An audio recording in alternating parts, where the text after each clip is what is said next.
계속해서 우리가 창세기 강해를 살펴보고 있습니다. 오늘 4장 1절 2절 말씀인데요. 이제 4장에는 처음 것이 많이 나옵니다. 근데 이 처음 것 가운데 가인과 아벨을 통하여 언급을 하고 있습니다.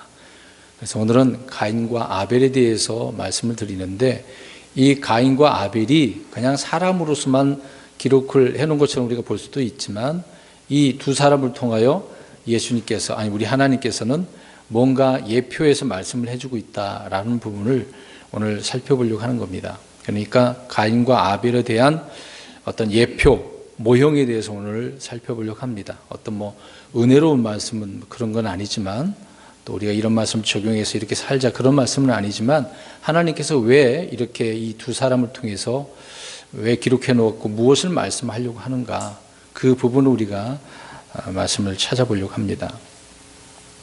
아담과 이브가 에덴에서 쫓겨나죠.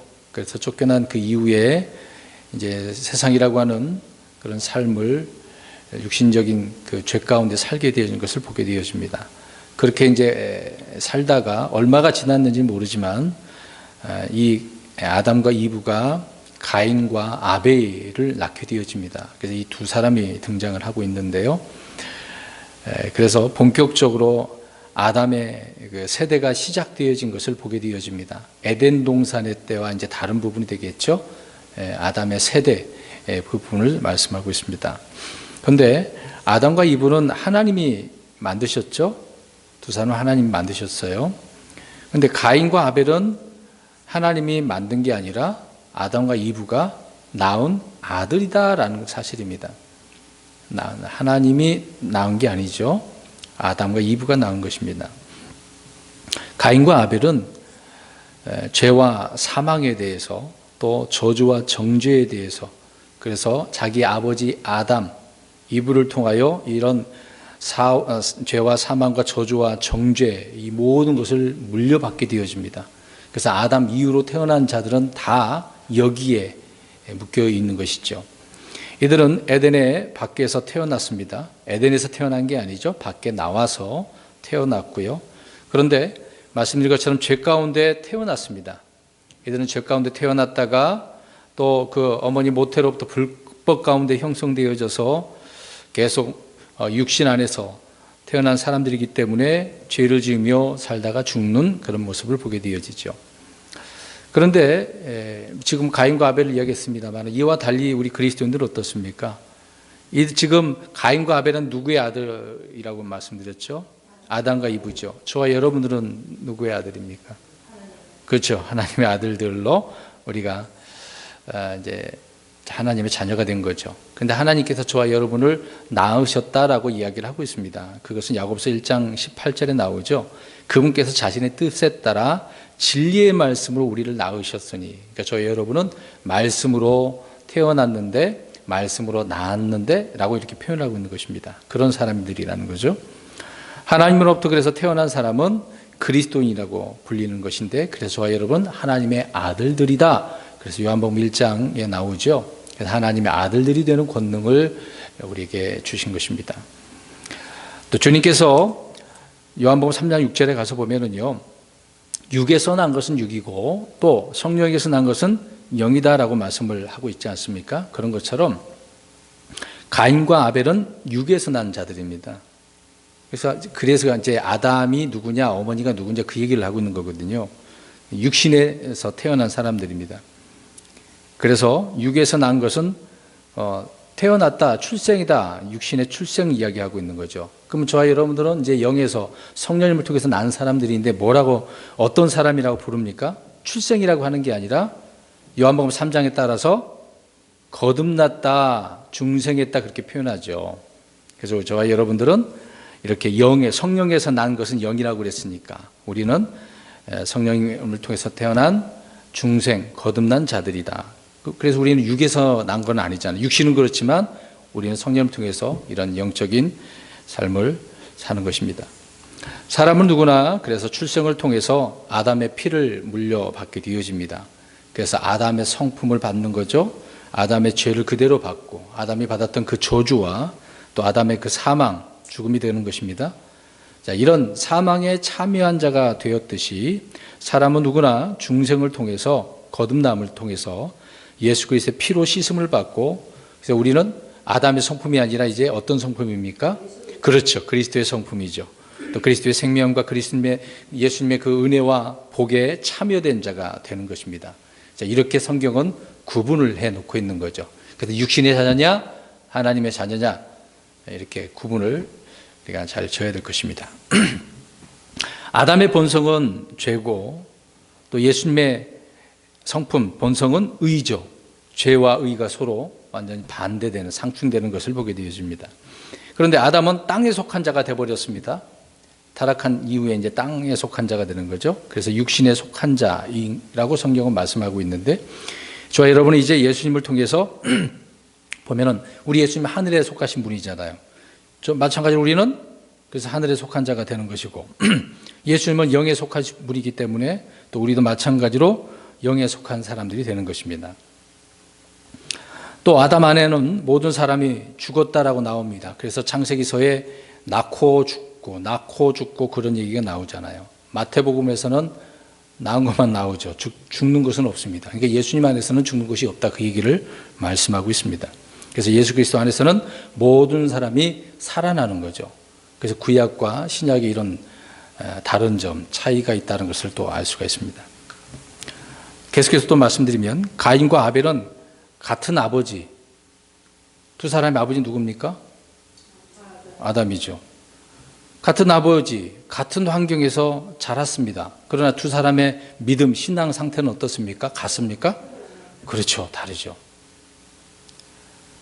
성경을 보면 가인과 아벨은 그래서 서로 정말 완전히 상충된 극과 극이죠. 그래서 서로 다른 인생을 사는 것을 보게 되어집니다. 근데 잘 보십시오. 그들의 차이가 어떤 능력의 차이일까요? 성격의 차이일까? 어떤 신체적인 그런 차이가 날까요? 아니면 환경이 더 다른 점이 있었을까? 전혀 그런 것은 언급도 하는 것도 없지만 그런 것은 아니었던 것입니다. 중요한 부분입니다. 그들의 차이는 믿음의 차이였다. 그것은 이제 다음 주에 우리가 헌물에 대해서, 그들이 드렸던 헌물에 대해서 말씀을 드릴 때 자세히 이 부분은 설명드리도록 하겠습니다.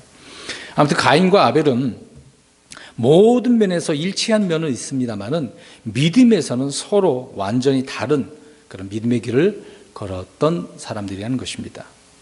그러면 성경적으로 우리가 표현해 보면 가인은 의의 길, 생명의 길, 주의 길, 구원의 길, 진리의 길 대신 그 길을 간 거라고 성경 말씀하지 않잖아요.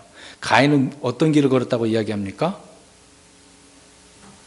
유다서 1장 11절 가서 보세요. 있는 그대로 그 사람의 이름을 붙여서 무슨 길일까요? 유다서 1장 11절 한번 보십시오. 유다서 1장 11절에 보세요. 그 써 있잖아요. 가인의 길이라고. 그러니까 그러면 누구의 길이에요? 자기 이름 붙였습니다만은 자기 자신의 길이라는 거잖아요. 네, 가인은 자기 자신의 길을 걸었습니다. 근데 그 길을 자기가 만들어서 걸었다는 얘기예요. 희한하지 않습니까? 자기가 만들었어요, 그 길을. 근데 성경은 그래서 유다서에 있는 것처럼 가인의 길이다라고 말씀을 하고 있습니다. 그런데요, 하나님께서는 저와 여러분이 걷도록 정해놓으신 길이 있어요. 가인의 길이 아니죠. 가인의 길은 사망의 길이 아닙니까? 멸망의 길이고 자기가 정한 길이고 불법의 길이잖아요. 근데 하나님께서 정하신 그 길은 이런 길이 아니죠. 생명의 길, 진리의 길, 이런 길을 우리에게 말씀하셨습니다. 그래서 우리는 가인과 아벨을 통해서 어떤 교훈을, 깨달음을 우리가 얻어야 되는 것이고, 또 이들을 통해서 경고와 본보기로 삼아야 된다라는 부분입니다. 그래서 이제 창세기 4장은 앞에서 우리가 살펴본 3장과 마찬가지로 처음 나오는 것들이 굉장히 많습니다. 에덴에서 이제 쫓겨나서 처음으로 잉태된 그런 수태된 이야기를 나오죠. 그리고 처음으로 태어난 출생에 대해서, 그리고 처음에 이제 가족이라고 하는 부분을 우리가 보게 되어지죠. 그리고 형제 관계가 있고, 그리고 처음 있는 종교를 보게 되어집니다. 가인을 이제 종교인이라고 우리가 볼 수밖에 없습니다. 이제 그 부분을 차차 더 설명을 드리도록 하겠습니다. 그리고 남자가 한 첫 번째 거짓말도 나오고요. 첫 번째 이제 싸움이 나오고, 처음 그 살인이 나오고, 처음 죽였으니까 이제 순교자가 있겠죠. 순교자가 나오고, 처음 도시가 있습니다. 그리고 첫 번째로 이제 불평하고, 처음에 생겨진 첫 번째 법이 생기고, 음악이 나오고, 첫 번째 어떤 산업적인 그런 내용들이 쭉 4장에 다 나옵니다. 그러니까 이 창세기 4장에서 인류의 처음으로 등장하는 것들이 다 기록되어져 있는 것을 보게 되어집니다. 이 세상이라고 하는 것이 어떻게 이렇게 세워져 나가는 것을 우리가 보게 되어지는 거죠. 근데요, 4장에는 사탄이 나올까요? 안 나올까요? 희한하게도 안 나옵니다. 3장에 다 그렇게 나왔다가 4장에는 안 나와요. 왜 안 나올까요? 예, 사탄으로 인해서 지금 아담과 이브가 어떻게 했습니까? 죄를 범했죠. 이제 죽음에 대한 부분과 사망과 저주가 심판이 임한 것 아닙니까? 그래서 4장은 그것이 고스란히 임하게 되어지는 세상이 주어진 것을 보게 되어집니다. 자, 사탄이 등장하지는 않지만 그럼에도 죄는 점점점 어떻게 될까요? 그렇죠. 왕성하게 되어집니다. 자라나고 있습니다. 사탄이 없다고 해서 죄가 없어지는 게 아니라는 얘기죠. 사탄으로 한번 이렇게 당하게 되어지면 점점 자라날 수밖에 없습니다. 커질 수밖에 없어요. 좋은 게 커지는 게 아니죠. 계속해서 자라나고 퍼져나가고 있다는 것을 보게 되어집니다. 그래서 죄는 누룩처럼 막 커지는 거예요. 부풀어 오르게 만드는 거죠. 그렇게 퍼지는 겁니다. 자, 그런 내용들을 보겠습니다. 1절 먼저 보겠습니다. 아담이 자기 아내 이브를 알매 그녀가 수태하여 가인을 낳고 이르되 내가 주로부터 남자를 얻었다 하니라. 여기 보면 가인이 육체적으로 태어난 것, 또 생물학적으로 이제 그 아버지가 누구다라는 것을 알 수가 있죠. 누굽니까? 육체적 생물학적 아버지는 아담이죠. 근데 막 사탄이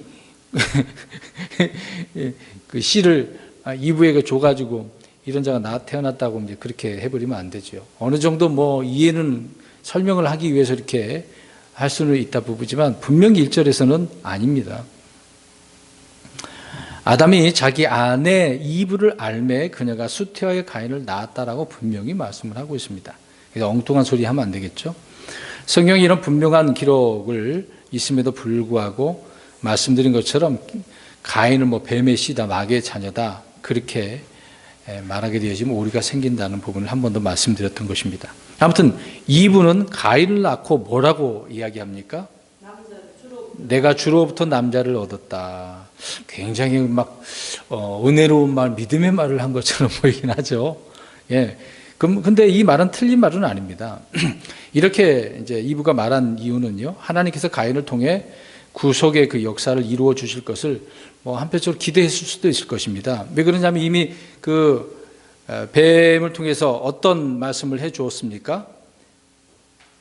여자의 씨 이야기했잖아요. 이제 그런 말을 들었으니까 어느 정도 이 이브가 이런 생각을 할 수도 있었겠죠. 그래서 이브는 그런 것을 기대했을 수도 있을 것이고, 또 하나는 가인이 주님의 선물이라고 믿었던 부분이 있기 때문에 이런 표현을 하고 있는 것이죠. 근데요, 시편 127편 3절 가서 보시면 누구나 사람은 주로부터 자식을 얻는다라고 말씀을 하고 있습니다. 제가 읽겠습니다. 보라, 자식들은 주의 유산이요 태의 열매는 그분의 보상이로다. 주님께서 주셨기 때문에, 보상으로 주셨기 때문에 자식을 얻는 거죠. 그래서 이브도 마찬가지로 그렇게 고백을 하고 있는 것입니다. 그래서 우리는, 저와 여러분의 자녀는 주님께서 주신 주님의 선물이고 보상이다라는 것을 알 수가 있죠. 그런 것처럼 우리도 마찬가지로 우리가 자녀를 낳았어요. 그러면 역시 어떻게 말할 수 있습니까? 이브처럼 주로부터 자녀를 낳았다. 주님께서 주셨다. 그렇게 말하는 것입니다. 자, 이런 말씀으로 보면 이브는 가인을 하나님께서 말씀하신 여자의 씨로 생각할 수 있는 거죠. 그러나 가인은 영적으로 마귀에게 속한 자입니다. 실제적으로 육체적으로 그런 게 아니라 영적으로 마귀에게 속한 자라는 것을 알 수가 있습니다. 그 부분은 차츰 이제 말씀을 드리도록 하겠습니다. 그 다음에 2절 보십시오. 그녀가 다시 그의 동생 아벨을 낳았는데 아벨은 양을 지키는 자였으나 가인은 땅을 가는 자였다라고 말씀하고 있습니다.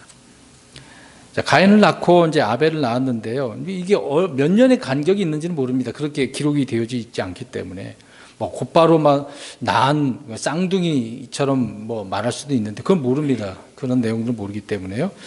아무튼 성경 본문을 통해서 가인과 아벨이 태어났는데 아벨은 분명히 가인의 동생인 것은 사실이죠. 동생인 건 사실입니다.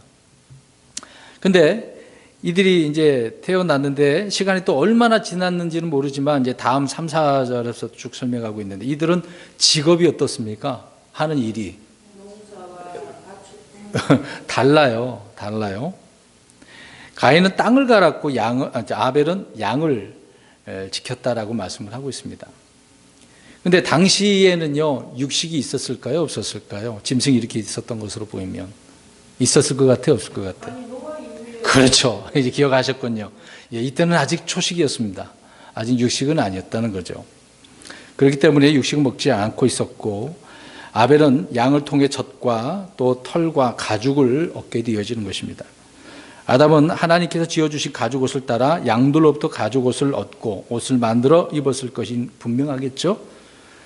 또 아벨은 양을 지키는 목자로서 양을 통해 젖과 또 가죽을 이렇게 제공받았고 이렇게 제공했다라는 것을 우리가 또 알 수가 있습니다. 근데 이제 이 양은 주님께 드리는 무엇이었을까요? 히브리서 11장에 이제 다음 주 더 말씀을 드리는 부분이 되겠습니다만은 희생물이었거든요. 중요한 헌물, 희생물이었습니다. 그런 면에 있어서 이제 양에 대한 부분을 우리가 아벨을 통해서 좀 생각해 볼 수가 있을 것입니다. 근데 아담으로부터 태어난 순서는 가인과 아벨이지만 이제 시간이 한참 지나고 나오면 그 순서가 좀 다르게 불려집니다. 반대로 아벨과 가인이라고 이제 표현하는 그런 부분이 있습니다. 자, 왜 이야기를 말씀드리냐면은 육신의 순서로 보면은 누가 형입니까? 먼저입니까? 가인이잖아요. 그런데 성경은요, 우리가 많은 면에서 보면 나중에 바뀌어버려요. 그렇죠? 그러니까 육신의 순서와 영적 순서는 다르다는 거예요. 그러니까 저와 여러분이 영적으로 진리의 말씀으로 나왔기 때문에 우리가 먼저 된 사람이 되는 겁니다. 이런 면이 좀 다른 부분이 있겠죠. 아담에게는 가인이 장자였지만 하나님께는 누가 장자였을까요? 아벨이 장자였습니다. 이것은 이스마엘과 이삭에 대한 이야기를 우리가 볼 수가 있지 않습니까? 에서와 야곱도 그렇고요. 므낫세와 에브라임도 그렇지 않습니까? 또 르우벤과 요셉도 그렇고 요셉은 한참 밑에잖아요. 11번째인데 이런 면에 있어서 성경은 이렇게 둘째가 먼저 되어진 것을 봅니다. 근데 대부분 둘째가 영적인 부분이라는 거죠. 하나님께서 관심을 거기다 두는 것을 보게 되어집니다. 그런 내용들은 다음 주에 한 번 더 말씀을 드리도록 하겠습니다. 우리 마태복음 20장 16절 가서 보시겠습니다. 이런 면에 있어서 예수님께서 설명을 해 주신 바가 있죠. 마태복음 20장 16절. 오늘 4장에서 이런 부분이거든요. 육신의 순수와 영적 순수가 이렇게 다르다는 거. 20장 16절 시작. 이와 같이 마지막인 자가 처음이 되고 처음인 자가 마지막이 되리니 부름받은 자는 많으나 선정된 자는 적으니라. 예, 바뀌어버리죠. 처음과 마지막이, 마지막과 처음과 서로 바뀌는 것을 보게 되었습니다. 그래서 우리는 신구약 성경 전체를 지금 다 가지고 있어서 이런 내용들을 알 수가 있습니다. 과거에는 구약만 있었을 때 이스라엘 백성들은 뭘 알겠습니까? 신약에서도 성경이 다 완성되기 전까지는 일부분만 가지고 있었기 때문에 다 모르는 거죠. 요한계시록까지 하나님께서 이 말씀들을 성경으로 이렇게 기록을 해서 우리에게 주셨기 때문에 우리는 그 말씀들을 알 수가 있습니다. 그런데 이것도 참 시간이 많이 지나서 많은 분들이 깨닫게 돼서 우리가 이렇게 알게 되어지는 거잖아요. 과거에는 이런 게 어떻게 이해가 됐었겠습니까? 참 그런 면에서 우리는 정말 감사할 바뿐이 없다라는 것을 생각해 봅니다. 아무튼 가인과 아벨에 대한 어떤 영적인 지식이 우리는 신약의 말씀들을 통해서 분명하게 이해하고 깨닫게 되어집니다. 그냥 4장만 읽으면 뭐 이들이 뭐 낳고 뭐 태어났고 뭐 잘못했네, 살인했네, 그 정도로 우리가 이해밖에 못해요. 그러나 이 부분에 대해서 성경은 분명히 여기저기에다가, 특히 신약에다가 이들은 어떤 사람이었다라고 말씀을 하고 있기 때문에 이해를 할 수가 있는 거죠. 그래서 가인은 이제 비록 아담의 육체적인 그런 자녀이긴 하지만 영적으로는 마귀의 자녀가 되고 적그리스도를 예표하는 그런 사람이라는 것을 알 수가 있습니다. 이분은 가인을 주로부터 남자를 얻었다라고 말은 하고 있지만 성경은 이를 어떤 사람이었다, 어디에 속했다라고 하는 말씀하고 있는지를 요한일서 3장 12절 가서 보면 알 수 있습니다. 요한일서 3장 12절에 보면 저 사악한 자에게 속했다라고 합니다. 그럼 사악한 자는 누굴까요? 사탄 마귀죠. 자, 보세요. 오늘 이분은 뭐라고 그랬습니까? 가인을 누구로부터? 주로부터. 그러면 이분은 어떻게 보면 믿음의 말을 한 것처럼 보이는데, 우리가 2구절만 보면, 이야, 이분가 그래도 이제 뭐 비록 에덴에서 쫓겨났지만 믿음의 말을 하는구나 라고 생각을 하지만 우리가 그렇게 아니라는 거죠. 분명히 성경은 가인을 어떠한 누구에게 속했다? 사악한 자, 저 사탄 마귀의 자녀란 이야기예요. 영적인 부분입니다. 이거는요. 가인은 아벨을 죽인 후에 하나님으로부터 이마에 표를 받습니까? 안 받습니까? 자, 표를 받았다라고 할 때 우리는 계시록에 가면 무슨 표 생각납니까? 그렇죠. 짐승의 표, 인간수잖아요. 그러니까 이마에 표 받는 게 좋은 건 아니거든요. 물론 하나님께서 여기저기 뭐 이스라엘도 이렇게 표에 대한 이야기를 합니다. 근데 그것도 긍정적인 것은 아니거든요. 왜 이마에 표를 받는가? 이건 좋은 의미가 사실 아닙니다. 그래서 짐승의 표를 예표하고 있다는 것을 알 수가 있습니다. 그래서 적그리스도를 예표하고 있다는 것입니다. 가인이요. 그래서 가인은 처음부터 살인자고 거짓말쟁이였습니다. 이건 제 말이 아니잖아요.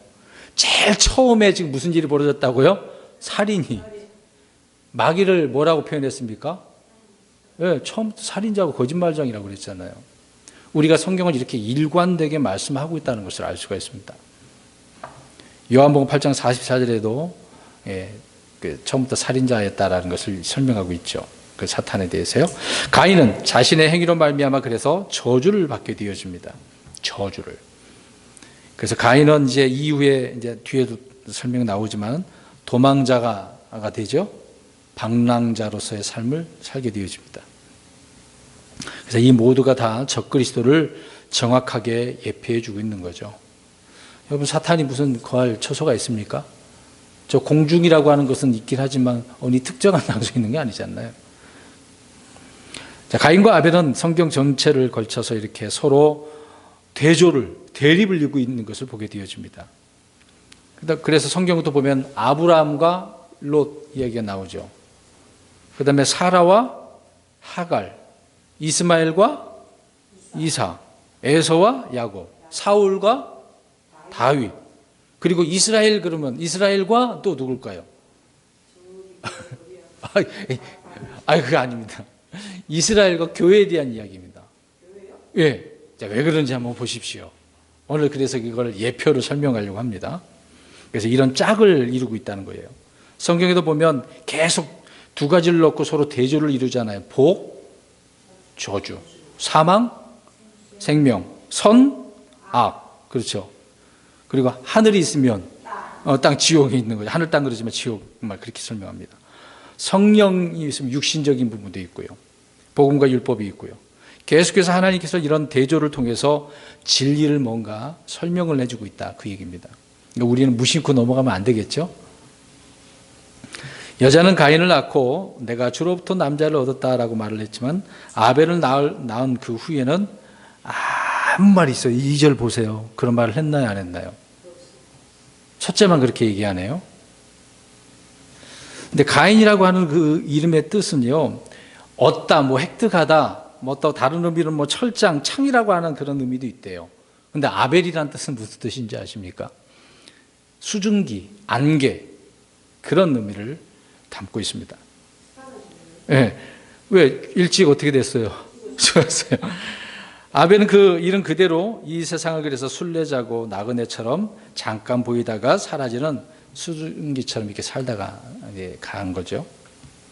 성경에 기록된 인물과 사건은 그래서 모두 영적 의미가 담겨져 있습니다. 그래서 이름이 굉장히 중요해요. 성경에는요. 이름의 뜻을 또 설명까지 다 해주지 않습니까? 네. 가인이 이스라엘의 모형이라고 한다면 아벨은 예수 그리스도와 오늘날 우리 크리스찬을 설명하고 있습니다. 모형이죠. 그래서 이것을 예표하는 거다. 예전에 저 장로교 때는 모형론이라고 하는 그런 말씀들을 많이 들었었습니다. 자, 이 부분에 대해서 오늘 계속 설명을 좀 드리려고 합니다. 지금까지 설명한 부분을 성경을 찾아서 이제 그런 부분을 말씀드리려고 하는 것입니다. 말씀드린 것처럼 이제 첫 번째 이제 가인에 대한 말씀을 드리려고 하는데요. 가인과 아벨은 아버지가 같다 그랬잖아요. 우리 이스라엘과 교회 역시 마찬가지로 아버지는 우리 하나님이시겠죠. 아담에게서 난 두 아들은 하나님으로부터 난 두 아들을 예표합니다. 자, 이게 무슨 말이니까 그랬을 거예요. 잘 보세요. 예, 아담의 두 아들은 누구예요? 가인과 아벨. 그러면 또 하나님으로부터 난 두 아들이 있어요. 누굴까요? 지금 앞에서 또 다 말씀드렸는데 이스라엘과 교회라고요. 갑자기 무슨 말을 하십니까? 그럴지도 몰라요. 한번 찾아볼까요? 오늘 창세기 4장 1절에 보니까 가인은 하나님으로부터 얻은 아이라고 얘기했습니다. 처음 난 자. 아까 앞에 다 설명드렸잖아요. 그리고 이스라엘은 하나님의 아들이다. 주님의 처음 난 자라고 이야기합니다. 그런 구절이 어디 있습니까? 그럴지도 몰라요. 출애굽기 4장 22절 가서 보시면 나와 있습니다. 한번 볼까요? 그래서 오늘 대조를 해가면서 하나님께서 뭘 예표하고 있는가 우리가 그걸 살펴보는 겁니다. 자, 이것을 알고 다음 주에 말씀을 들으면 그랬구나 이해가 될 겁니다. 창세기 4장 1절을 가서 보세요. 출애굽기 4장 1절입니다. 제가 22절이죠. 제가 잠깐 하겠어요. 시작. 넌 파라오에게 이르기를 주가 이같이 말하노라 이스라엘은 내 아들 곧 뭐라 그랬어요? 우리는 그렇게 생각 안 했는데 하나님께서는 이렇게 모세를 통해 파라오에게 말하고 말씀을 다 이렇게 언급을 해줬네요. 우리는 그냥 지나친 적이 너무 많습니다. 그래서 말씀드리는 거예요. 이스라엘은 하나님의 아들들이라고 또 처음 난 자라고 분명히 말씀하고 있습니다. 그러니까 가인과 이스라엘은 둘 다 장자죠. 이해 되시나요? 네, 주님으로부터 난 아들입니다. 지금 이 이스라엘은 야곱을 말하는 게 아니라 이스라엘 전체를 다 설명하고 있는 거잖아요. 분명히 아들이라고 그랬잖아요. 처음 난 자라고 그러니까 장자예요, 차자예요? 장자잖아요. 그러니까 가인과 이스라엘은 둘 다 같은 의미로 설명하고 있는데 이들은 처음 난 자고 장자였다라고 성경은 말씀하고 있습니다. 이렇게 찾아서 보니까 그렇구나라고 이해가 되지 않습니까? 그 다음에 두 번째로는 이들은 땅과 연관되어져 있어요. 그래서 오늘 2절에 가인은 땅을 가는 자라고 그랬잖아요. 땅을 가는 자였다고 그랬지 않습니까? 땅과 관련된 인물이에요. 이스라엘 역시 땅을 상속받죠. 아브라함을 통해서 땅을 상속받지 않습니까? 우리 창세기 13장 가서 봅니다. 15절. 오늘 찾을 게 맞는데 13장 15절 13장 15절 시작. 내가 보는 온 땅을 내가 너와 내 씨에게, 내 씨는 누구를 이야기하는 거예요? 앞으로 이스라엘이잖아요. 근데 뭘 준대요? 보는 모든 땅, 온 땅이잖아요. 그러니까 가인과 이스라엘은 같은 부류를 설명하고 있는 거예요. 근데 무엇과 연관되어 있다? 땅과 연관되어져 있다. 처음에는 첫 번째로 말씀드린 건 처음 장자라는 것을 일맥상통한 거고, 두 번째로는 땅과 연관되어져 있다. 우리 교회는 어떨까요? 우리는 땅과 관계된 게 아닙니다. 그래서 우리는 나그네 순례자로 살아가는 거죠. 하늘에 시민권이 있기 때문에. 하늘에 시민권이 있으니까 이 땅에는 나그네로 살아가는 거죠. 세 번째로 이들은 희생물을 하나님 앞에 드리지만 거부당합니다. 자, 가인이 자기 나름대로 열심히 뭔가 해가지고 하나님 앞에 드렸습니다. 받아주셨나요? 아니죠. 하나님께서 정해주신 희생물. 근데 가인은 땅을 갈아서 그 땅에 소산물을 드린 거 아닙니까? 근데 하나님께서는요, 이미 알려줬어요. 무엇을 바치라고. 그 얘기는 다음 주에 하겠습니다. 이스라엘은 하나님이 정해주신 희생물을 어떻게 했을까요?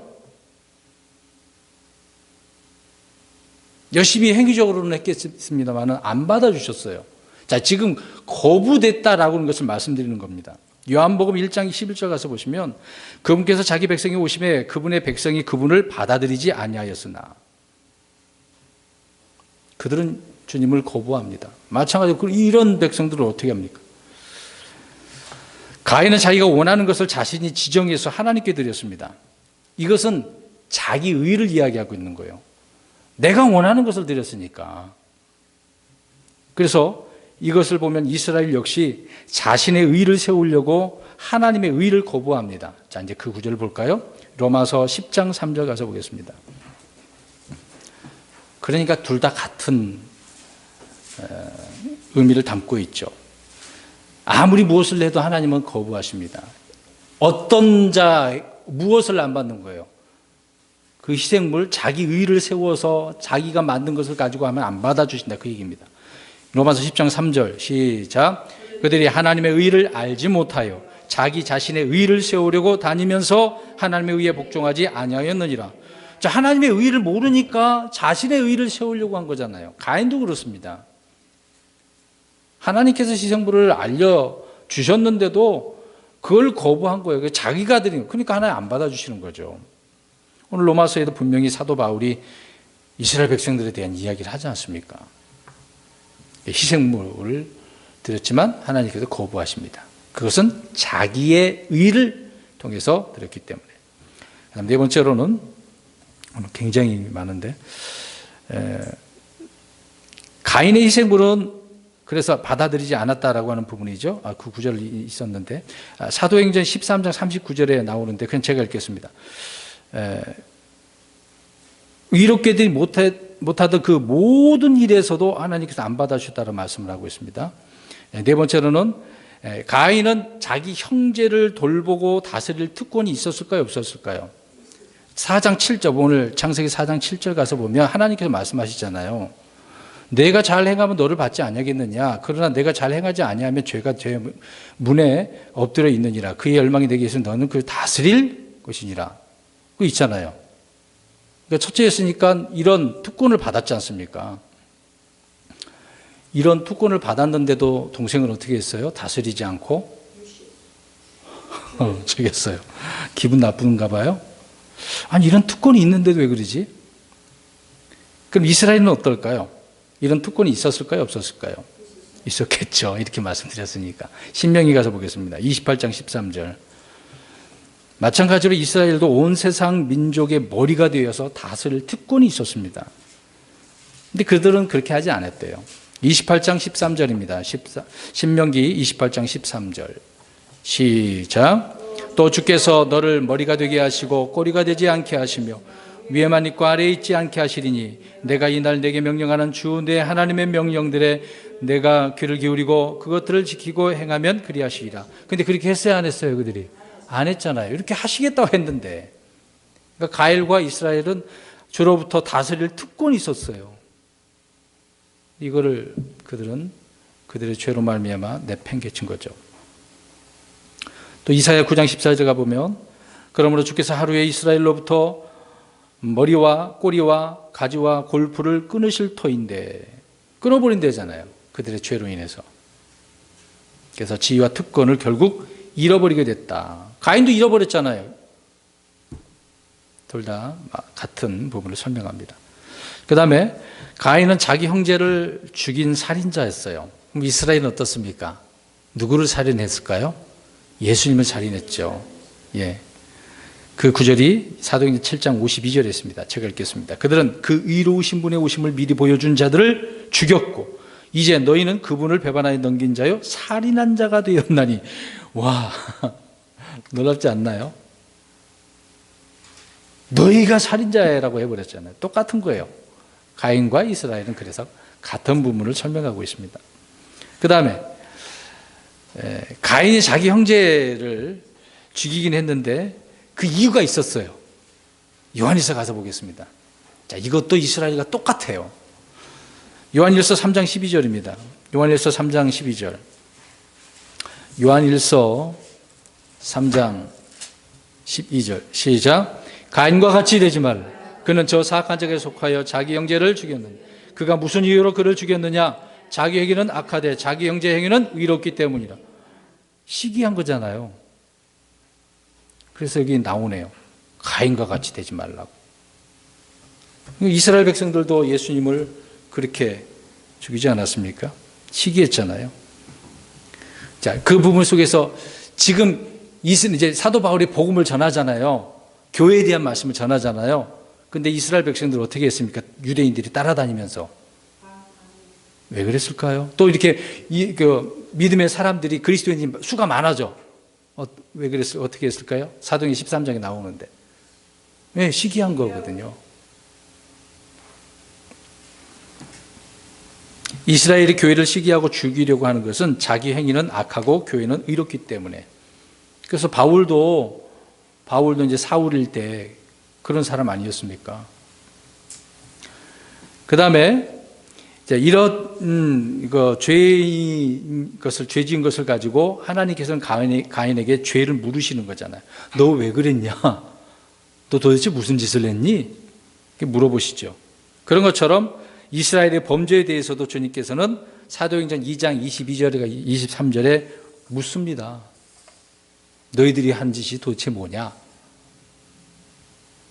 이런 면이 있을 것 같습니다. 자, 시간이 좀 촉박하기 때문에 제가 이렇게 간단하게 좀 말씀하고 넘어가야 될 것 같습니다. 그 다음에 또 보면은요, 그들의 그 흘린 피가 결국 누구에게 돌아오는지 아십니까? 그렇죠. 자기에게 돌아와요. 그래서 가인이 흘린 피는 가인을 대적하여 증언한다고 말씀하고 있는데, 왜 그 피가 증언해갖고 자기가 돌아오는 거예요. 또 이스라엘의 그 흘린 피는 이스라엘을 대적해서 증언한다라고 이야기합니다. 마태복음 27장 25절에 나오죠. 그래서 그들이 뭐라고 합니까? 온 백성이 말하면서 그의 피가 우리와 우리 자손에게. 결국 그렇게 해서 자기에게 돌아오는 거죠. 그 다음에는요, 그들의 행위로 저주를 받게 되어진 겁니다. 가인과 이스라엘은 둘 다 자신들이 한 행위에 대해서 저주를 받게 되어집니다. 예레미야 24장 9절에 나오죠. 땅의 모든 왕국으로 옮겨지도록 넘겨주어 그들을 상하게 하며 내가 그들을 쫓아내 머물게 할 모든 곳에서 치욕거리와 속담거리가 되게 하고 조롱과 저주가 되게 하리라. 이런 저주를 받는 거예요. 그들의 행위에 따라서. 이렇게 죄를 지으면 이런 부끄러움을 당할 수밖에 없죠. 그리고 가인과 이스라엘이 거하는 땅은 자신들의 죄로 인해서 그 땅이 어떻게 됐다고 이야기합니까? 이스라엘이 그 땅을 더럽히니까 하나님께서는 저 바벨로 사람들을 통해서 어떻게 합니까? 데려가죠. 근데 예레미야서를 보니까 그 땅을 어떻게 하려고? 황폐하게 된 땅을 70년이 돼야 다시 그게 이제 돌아오는 거죠. 깨끗하게 되기 때문에. 역대기에서 나오죠. 그러니까 자신들의 죄들로 인해서 땅이 이렇게 황폐하게 되어지는 거다. 그러니까 땅에 속하니까 결국 땅을 황폐하게 하는 거죠. 가인과 이스라엘은 둘 다 그들의 죄로 인해서 도망자 신세, 방랑자 신세가 되어진 것입니다. 앞에서 말씀드렸으니까 넘어가고요. 그리고 가인은 자신에게 주어진 형벌이 너무 무겁다고 어떻게 합니까? 4장 13절 가서 보세요. 4장 13절, 창세기 4장 13절. 끝부분만 보세요. 방랑자가 되리니 그리고 나를 찾는 모든 자가 나를 죽이겠나이다. 이제 이런 시제가 된 거예요. 내게 주어진 형벌이 너무 무서워요, 무거워요. 그런 호소를 합니다. 이스라엘 역시 어떻습니까? 스가랴서 12장 10절 가서 보겠습니다. 한번 읽어볼까요? 스가랴서 12장 10절.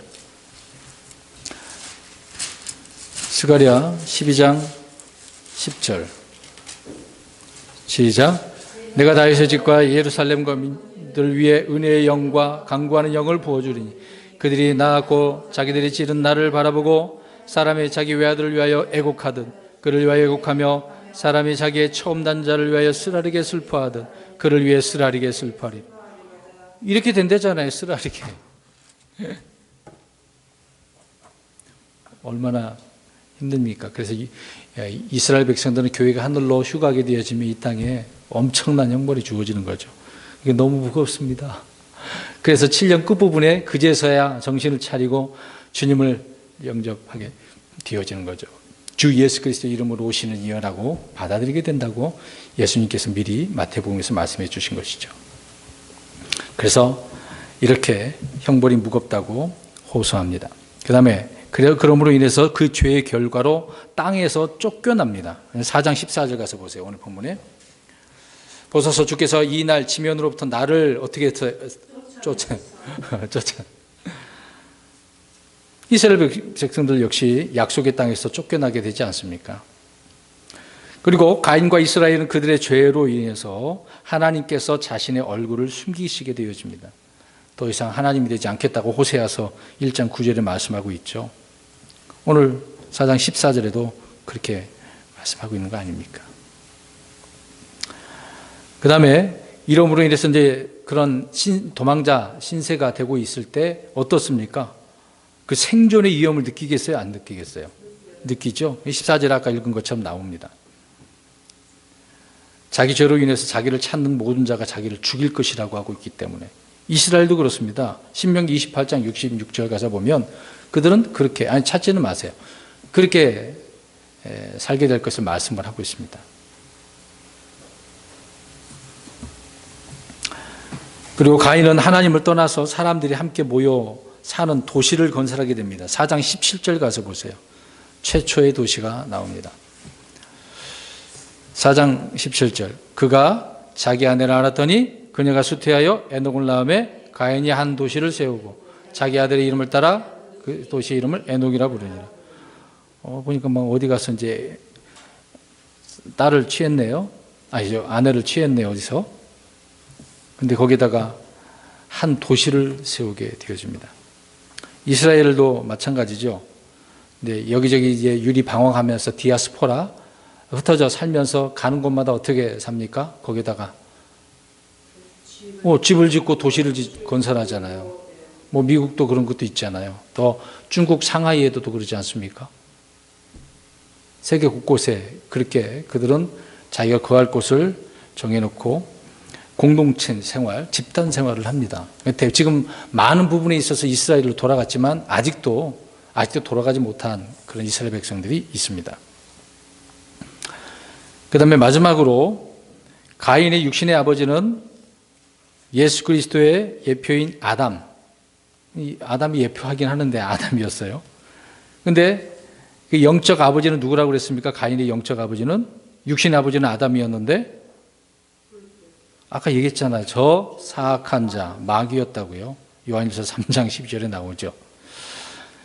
이스라엘의 육신의 아버지는 아브라함이었는데 영적 아비는 누굴까요?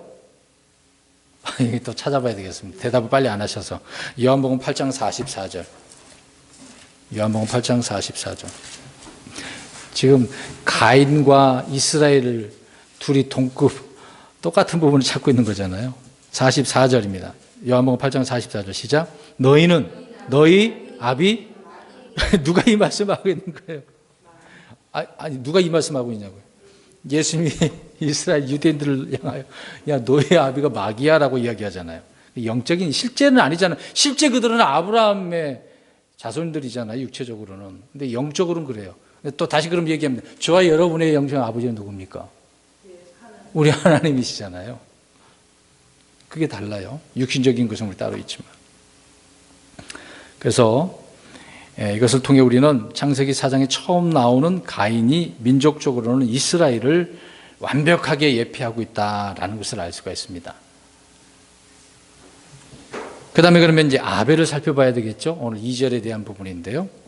아벨은 어떻습니까? 아벨은 어린 양 예수 그리스도의 모형이고 또 예수님께 속한 자, 교회, 크리스찬에 대한 모형입니다.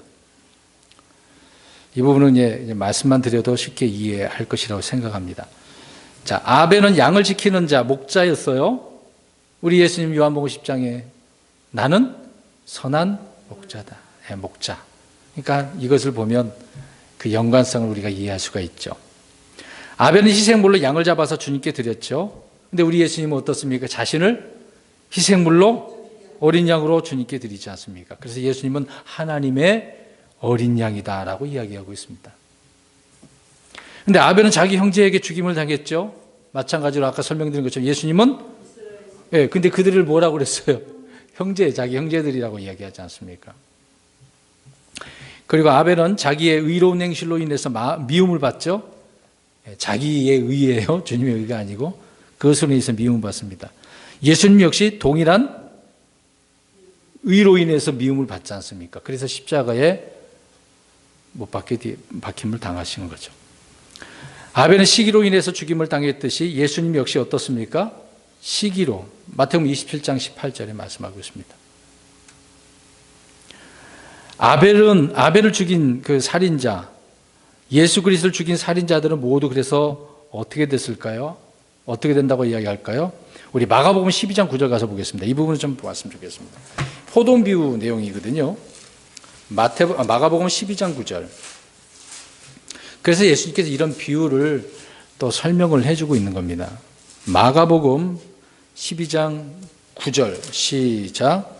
그런즉 포도원 주인이 어떻게 하겠느냐? 그가 와서 농부들을 멸하고 포도원을 다른 사람들에게 주리라. 아멘. 지금 이 농부에 대한 이야기가 있었잖아요. 근데 이들이 지금 종도 죽이고 아들도 죽이고 그러니까 심판한다, 그런 내용 아닙니까? 그래서 아벨을 죽인 살인자 가인, 예수 그리스도 죽인 살인자들, 모든 이런 자들 다 심판하신다, 그 얘기가 되는 것입니다. 그리고 아벨은 의로운 사람이었죠. 마찬가지로 우리 예수님도 의로우신 분이시고요. 또 이 아벨이 헌물도 그렇지만 자신도 그렇게 드린 거거든요. 그래서 아벨은 주님께 받아들여졌다라고 말씀하고 있습니다. 마찬가지로 우리 예수님도 주님께 받아들여진 아들이었다라고 말씀을 하고 있는 거죠. 또 아벨이 드린 희생물, 주님께서 드린 희생물은 모두 그래서 받아들인 거고요. 또 아벨은 자신의 행위로 자신을 증언합니다. 왜? 그 말씀이 있어요, 없어요? 그 피가 증언한다고 하잖아요. 그런 것처럼 예수님의 그 피가, 예수님의 그 행위가 증언하는 것을 보게 되어집니다. 또 하나님은 그래서 살인자 가인에게 아벨의 의를 증언하셨고 이스라엘이란 그런 살인자들 앞에서 예수 그리스도의 의를 증언하시게 되어집니다. 이런 내용이 다 기록되어져서 우리에게 말씀을 하고 있죠.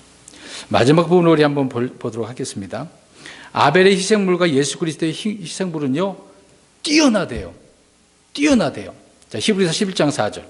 이 부분은 다음 주에 자세히 말씀드리겠습니다. 히브리서 11장 4절. 히브리서 11장 4절입니다. 앞에 부분만 시작. 믿음으로 아벨은 가인보다 더욱 뛰어난 희생물을 하나님께 드리고. 자, 희생물이 어떤 희생물이었어요? 뛰어난 희생물이었어요. 근데 그 희생물이 무엇이었습니까? 그 뛰어난 희생물이 뭐였냐고요? 양이잖아요, 양. 예. 에베소 5장 2절을 보면 우리 예수님이 이런 희생물, 어린 양으로서 바쳐진 희생물이라고 말씀하고 있습니다. 그래서 뛰어난 이런 평가를 받게 되어집니다. 그러니까 아벨도 우리 예수님도 이런 분이었다, 이런 사람이었다라고 설명하고 있는 거죠. 자, 아벨은 믿음으로 희생물을 이렇게 드려서 하나님께서 이제 받아들여지게 됐는데요. 우리 크리스천들은 어떻습니까? 그러면요, 어떤 희생물을 드릴까요? 예수님은 자신의 희생물을 드렸는데 저와 여러분은 어떤 희생물을 드립니까? 이제 믿음으로 영적 희생물을 드리죠. 영적 희생물. 그래서 우리 이야기한 부부가 있지 않습니까? 하나님 앞에 어떻게 드려야 돼요? 제사를 영과 진리를 하되 영적 희생물로 드리는 거잖아요. 자신을 드리는 거죠. 아벨은 의를 행하다가 그래서 죽임을 당했죠. 우리 크리스천은 어떻습니까? 복음을 선포하다 보면 순교. 그래서 말씀을 전하다가 죽은 순교자들이 많이 있습니다. 고난을 받고 죽임을 당하는 거죠. 아벨은 형제에게 의의를 증언했습니다. 그런 것처럼 우리 그리스도인들도 세상에 의의를 증언하는 거죠. 결론적으로 말씀드립니다. 그래서 이 세상에는요, 가인의 길과 아벨의 길이 있습니다.